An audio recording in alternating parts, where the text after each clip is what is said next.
Hola, sóc Josep Torrent, creador i narrador de Mindcast 30, un podcast que resumeix idees i llibres en càpsules d'uns 30 minuts pensades per fer-te reflexionar. Principalment en català amb algun contingut en castellà o anglès, comparteixo pensaments clars, estructurats i fàcils de processar, combinant reflexió pròpia i coneixement aliè. L'objectiu és que puguis absorbir idees rellevants sense perdre temps. Tot en un format accesible i inspirador que et faci pensar cada episodi. Mindcast 30 resume ideas y libros en cápsulas de 30 minutos para hacerte pensar. Contenido claro y fácil de procesar. Mindcast 30 summarize ideas and books in 30-minute capsules to make you think. Clear, easy to digest content.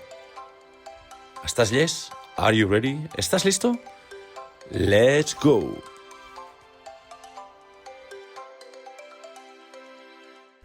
El món sempre ha estat una batalla visible i una batalla secreta. La història humana no és un relat de pau interromput per guerres. És exactament el contrari. És un relat de guerra interromput breument per moments de pau. Des que els primers Homo sapiens van baixar de la sabana, fins fa uns 300.000 anys, hem lluitat per l'aigua, per la caça, pel territori, per l'estatus, per la supervivència. El conflicte no és un accident, és un mecanisme evolutiu. La guerra és, literalment, una manera humana de resoldre problemes que no sabem resoldre d'una altra manera. Però la guerra també té una altra cara, la d'aquell espai on apareix tot allò més brillant del nostre enginy, on inventem tecnologia, estratègia, matemàtiques, logística, comunicació, on neix la política i on neix també la destrucció. En aquest episodi, el número 17, ja entrarem a un territori incòmode, però necessari. Explorarem les 10 guerres més importants de la història, aquelles que van modelar les civilitzacions senceres, i després ens endinçarem ja més profundament en el cor d'aquest podcast, l'art de la guerra, un manual que no parla només de batalles, sinó de psicologia humana. I acabarem amb una gran pregunta, la gran pregunta eterna: per què fem guerra? I sobretot, què vol dir vèncer avui en un món on les batalles són pràcticament invisibles?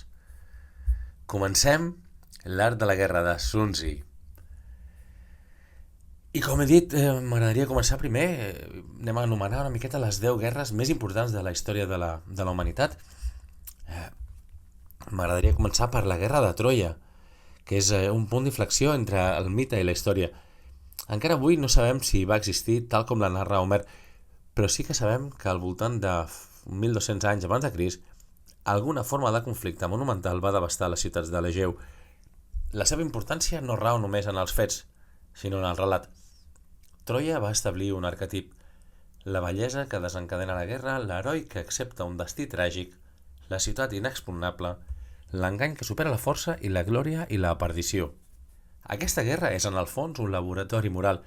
Ens parla de la vanitat dels reis, de l'honor com a cadena, del poder de les emocions per damunt de la raó, i tot això fa que sigui una guerra brutal.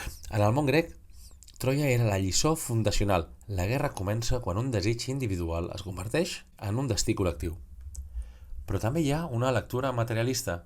Les ciutats de l'Egeu competien per controlar rutes marítimes fonamentals.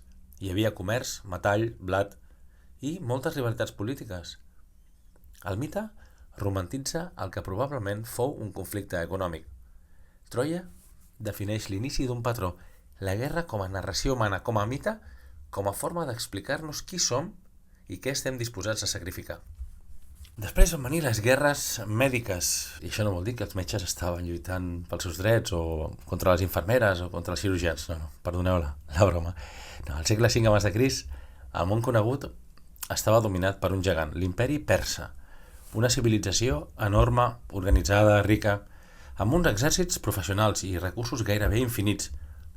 A l'altra banda, un mosaic petit de ciutats gregues independents, sovint rivals entre elles.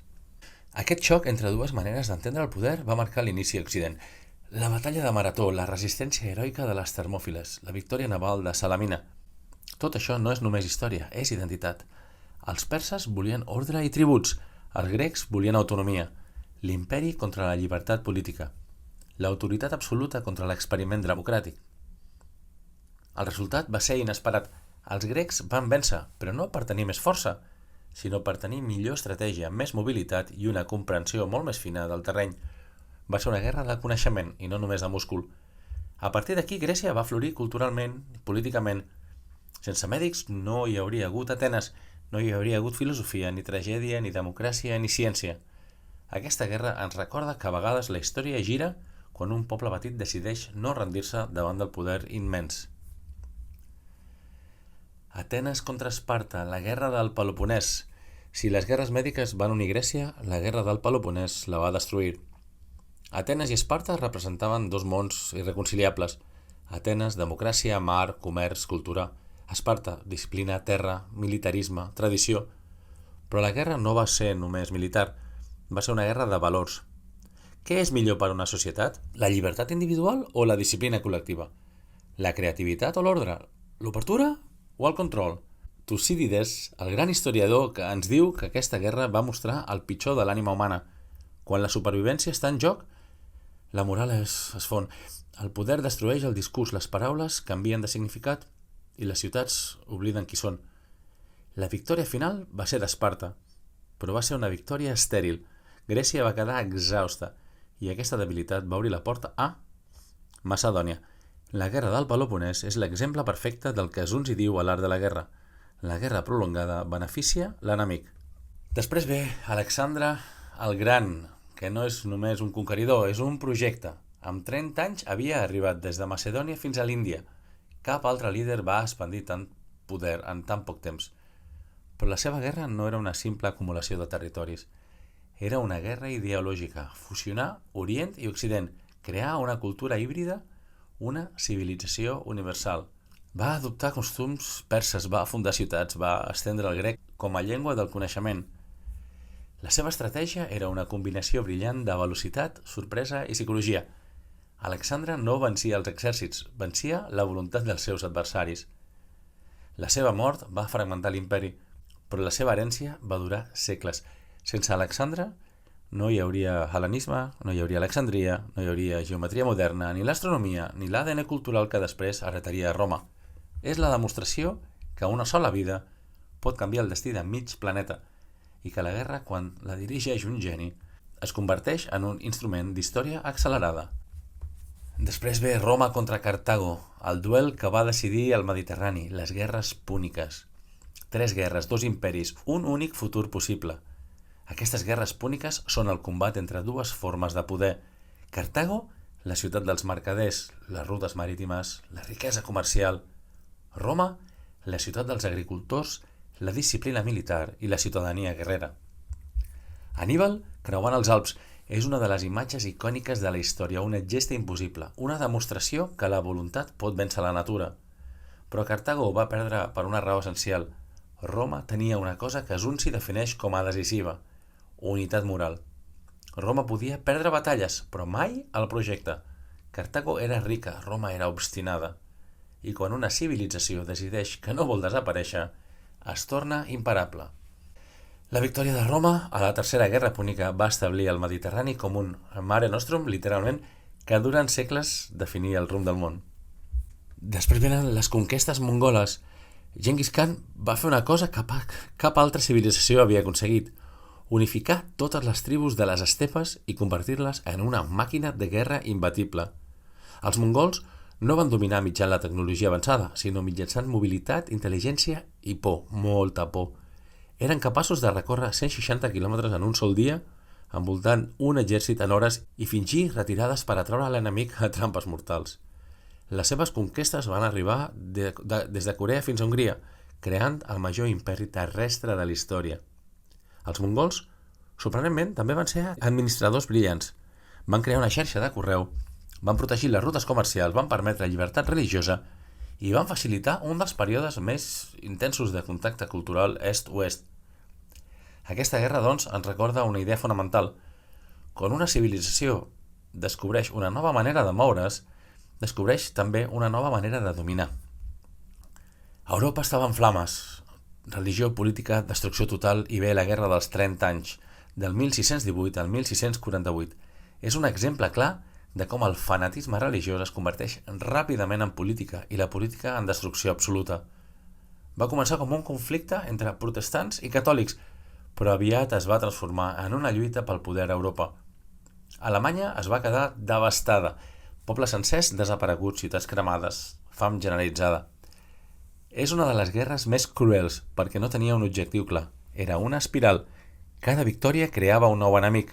Cada derrota alimentava un nou aliat.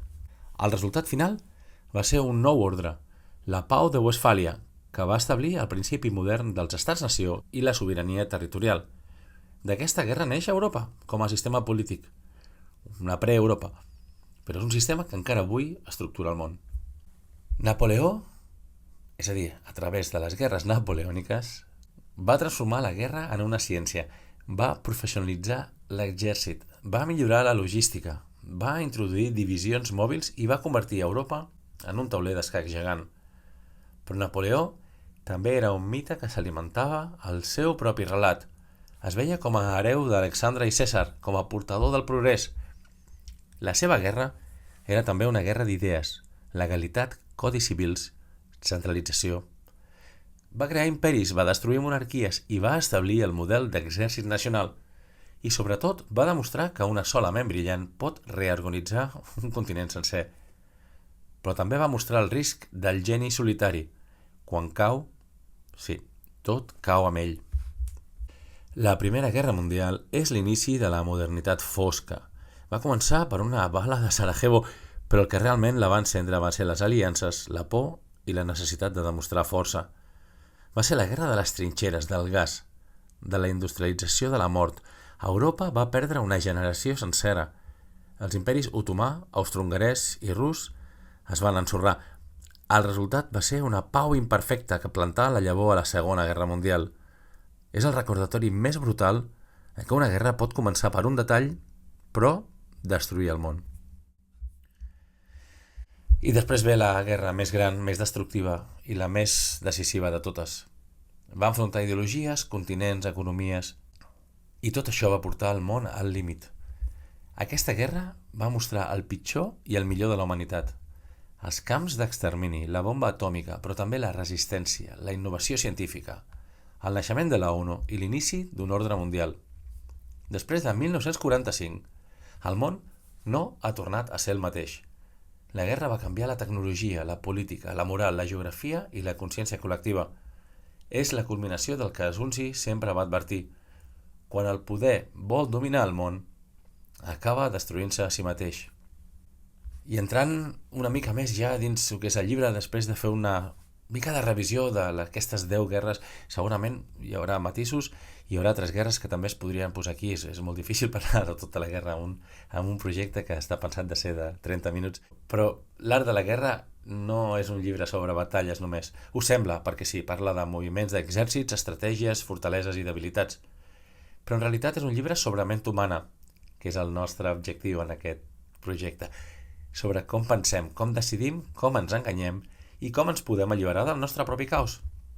És un text antic però viu, un manual de fa 2.500 anys, que podria haver-se escrit ahir o abans d'ahir, enmig d'una reunió d'empresa, una crisi sentimental o un moment vital en què tot trontolla. Perquè la guerra, al final, aquesta guerra de Sun Tzu no és una guerra externa. Parla d'una guerra interior. Ens diu amb una calma tallant que abans de moure el dit, abans d'alçar una espasa o de fer un pas endavant, has d'entendre què està passant dins teu. Si no ho fas, la batalla estarà perduda abans de començar. Ell ho resumeix en frases que són com punyals silenciosos. La victòria més gran és la que no requereix lluitar. Aquest principi desarma totes les èpiques. No cal sang, no cal fúria, no calen herois. Cal intel·ligència, anticipació, diplomàcia, lectura fina de les circumstàncies. La guerra és un fracàs. Si has d'arribar al conflicte, vol dir que alguna cosa no has sabut evitar. Si coneixes l'enemic i et coneixes a tu, no has de temer 100 batalles. Quants conflictes personals, quantes decisions equivocades, quantes crisis s'originen, només perquè no sabem qui som. Per què ens creiem una versió inflada o una versió reduïda de nosaltres? Sun Tzu ens diu, coneix-te't, però no com es coneix un amic. Coneix-te com un estratega, coneix el terreny, amb distància, amb precisió, amb honestedat. En Zunzi també ens diu: la guerra és l'art de l'engany. Aquesta frase és la més incòmoda de totes. Vivim en una cultura que associa l'engany amb la immortalitat, amb la traïció. Però Zunzi no parla de mentir per fer mal, parla d'entendre que la percepció és part del combat. Cada vegada, si vols protegir els que estimes, no pots mostrar totes les cartes. I que la transparència absoluta és ingenuïtat quan l'altre juga per guanyar. Per a Zunzi, la guerra és psicologia aplicada. No és força. La força és sempre l'últim recurs. El primer és la informació. Saber abans que l'altre, veure abans que l'altre, entendre abans que l'altre.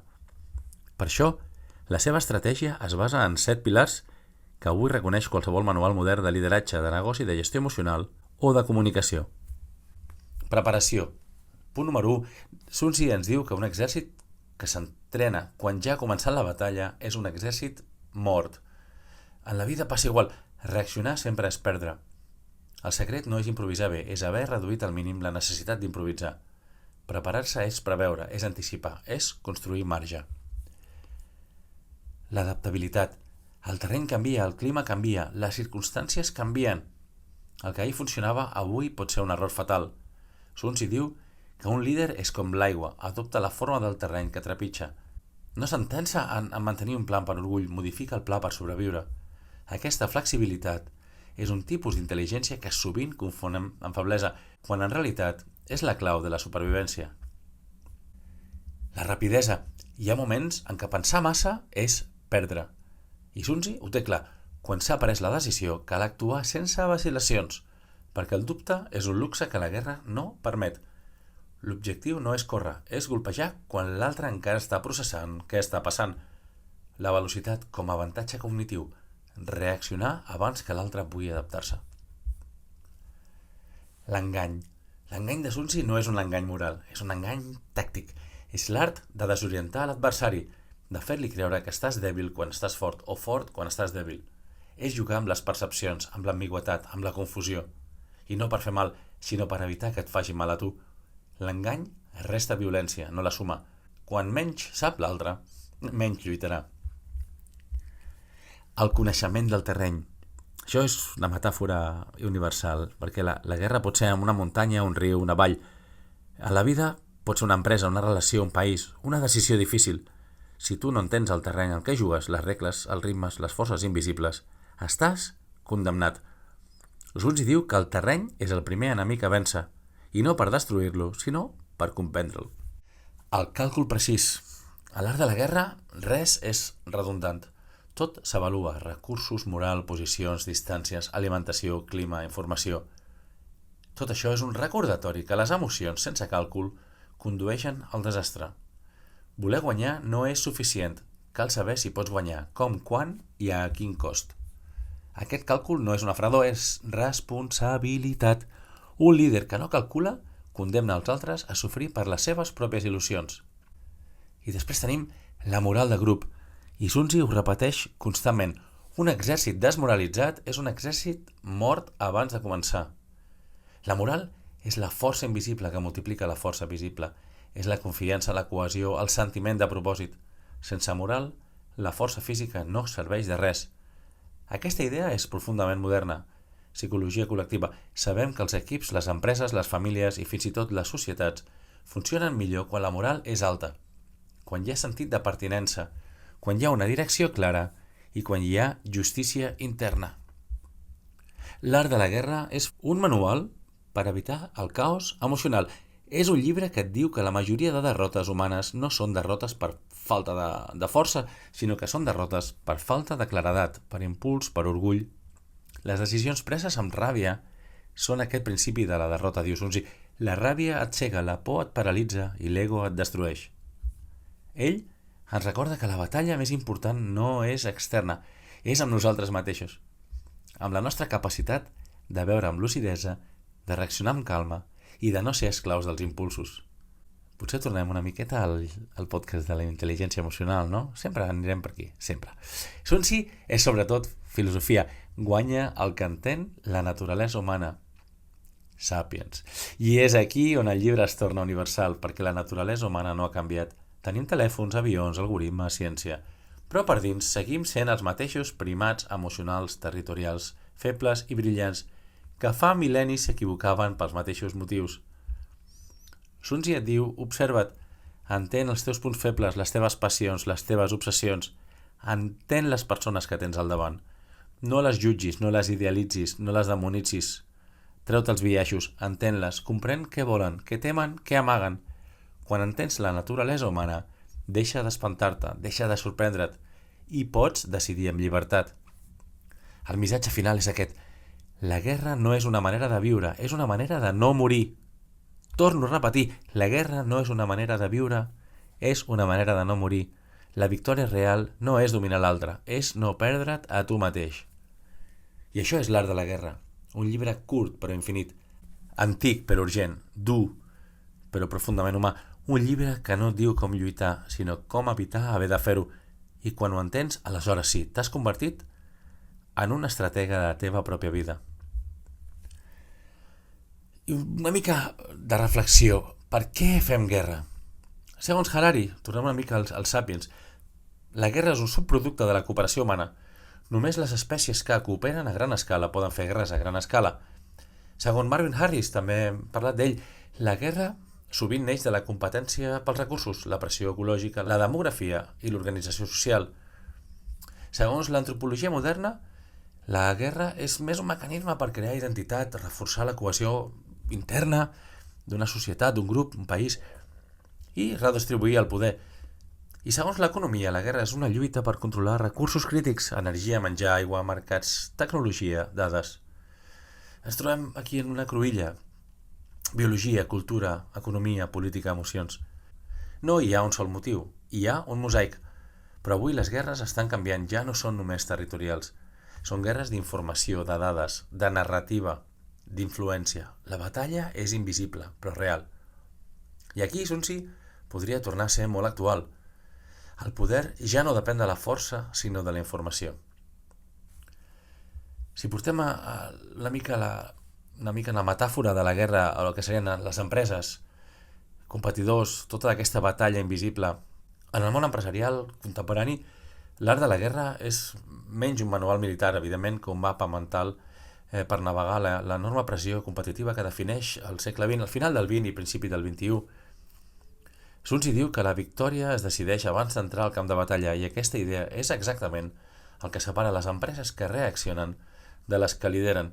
En un mercat que canvia a la velocitat d'un algoritme, la preparació, informació, anàlisi i previsió és la diferència entre anticipar i perdre. Les organitzacions que prosperen no són les més grans ni les més fortes, sinó les que millor s'adapten, com l'aigua de Sun Tzu, canvien de forma segons el terreny, transformant-se tan ràpid com canvia el comportament del consumidor, les tecnologies emergents o les regles del joc. Però no hi ha prou en planificar. Cal rapidesa, aquella capacitat d'execució que converteix una idea en realitat abans que la competència l'hagi imaginada. I com diu Sun Tzu, cal entendre que la percepció és part de la batalla. No es tracta de mentir, sinó de gestionar el relat, de saber què mostrar i què reservar, de construir marca com qui construeix una estratègia psicològica. El terreny empresarial, mercat, cultura, regulació, tendències, és un camp de forces que cal llegir amb la mateixa finor que un general llegeix un ball o un pas de muntanya. Qui no entén el terreny, lluita a cegues, i per sobre de tot hi ha el factor que Sun Tzu considera decisiu, la moral del grup. Cap estratègia, cap producte i cap innovació funcionen en una cultura trencada. La força real d'una empresa no està en els seus recursos, sinó en l'energia emocional dels seus equips, en la confiança que tenen en el projecte i en la cohesió interna que els fa avançar encara en moments de caos. En el fons, la competència empresarial és una guerra sense sang, però no sense conseqüències. És una disputa per l'atenció, per la rellevància i per la supervivència en un ecosistema feroç.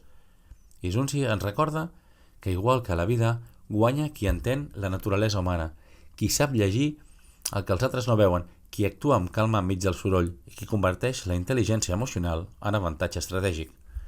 En un mercat on tot és acceleració, la veritable força és la lucidesa. La història de les guerres és la història d'una espècie que encara no ha après a viure sense por. Però també és la història d'una espècie capaç d'aprendre, de construir i de crear. Sun Tzu ens recorda que la veritable victòria no és dominar el món, sinó dominar-se a si mateix, que el conflicte més important no és amb els altres, sinó amb les nostres pròpies emocions, i que la pau no és absència de la guerra, sinó l'absència de la necessitat de fer-la. Aquest ha estat l'episodi número 17, Minecast 30. Com sempre, si t'ha agradat, sisplau, comparteix, que potser podem obrir la ment i aquestes claus que anem fent, aquestes noves, com diria el Xavier Salamartí, l'habitació que s'obre, que hi ha diverses portes amb moltes idees, que obre portes amb altres idees, i a veure cap a on anem. De moment, continuem el viatge. Moltíssimes gràcies per estar. L'art de la guerra. Esperem que mai haguem de fer-la. Que tingueu un molt bon dia.